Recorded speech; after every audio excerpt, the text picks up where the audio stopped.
talk to me about Miss Scotland. How did the process work? How did you get there? Like from the application to the end, like what happened?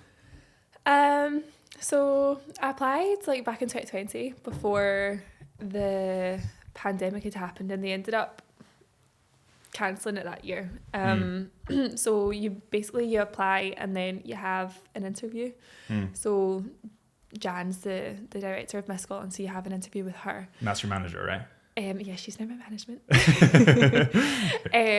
So like any inquiries that I get now, just she helps me with those. So after you've had your interview, they interview every girl, and once they ask you like kind of questions about what my eyes are still watering. Smelling salts that hurt you. After they have, well, when they're asking you the questions, it's like, what do you kind of see? Why do you want to do it? What do you see yourself doing for Miss Scotland? Like, what's your charity? You need to choose like a designated charity.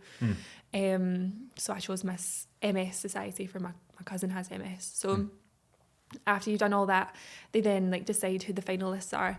I don't know if there's like a set number of finalists. I think the last couple of years there's been 10. And then you meet all the girls when you go for like a photo shoot. Okay. It's funny though. And you all photo shoot together? Yeah. Right. So it was funny, they did it like they were basically doing it in like height order going down. So they started like 6 foot and then they went 5'11" and I'm 5'11", so like I got put right in the middle and I was like but then all the other girls, they kind of change everyone about and then you get your individual shots.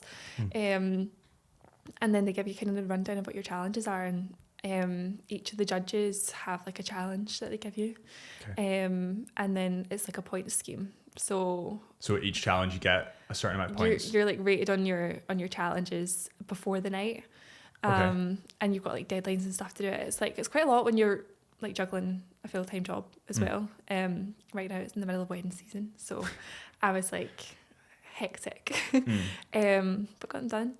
And then after you've done that, you go to the final, and there's like 3 different outfits that you need to bring for the final, and then 3. Why? I think it's what you can see in different like environments. Like when you go to Miss World, they have like different. Yeah. I've not got my full list of what I need for that, but I think they said when they were briefly talking about it, you need like 8 like evening gowns, and you need a black dress for like there's like a top model section. So the first one was like black dress, and they ask you, it's like the hot seat. So you've got 5 questions from each of the judges, which are quite, I was like nervous about that, but it was fine. And then they don't do a bikini section in Miss World. So like I know other pageants do, but not for this. Why? They don't really see it so much as like a pageant, this one. It's more like a kind of competition, and this one isn't so much about your looks. It's like obviously an element, but they care more about like the charity side of it, and they care more about the person rather than that. And it's more personality based in that front. Yeah, so it's a little bit, I don't want to say outdated, but I don't think I would have entered if that was the case. So it's, they've taken that out of it, but what you do instead is like one of the challenges was for Fitness Frontier. So like they now are getting me in shape for Miss World because there's a whole fitness side of it, but they gave us like fitness gear. So we had to, and a PT as well. So like Chris, who runs Fitness Frontiers now, I was there last night and I'm dying, humbled. A lot of work to be done there. But you have like the fitness wear section, but it's not like a bikini section. I'm a bit too shy for that.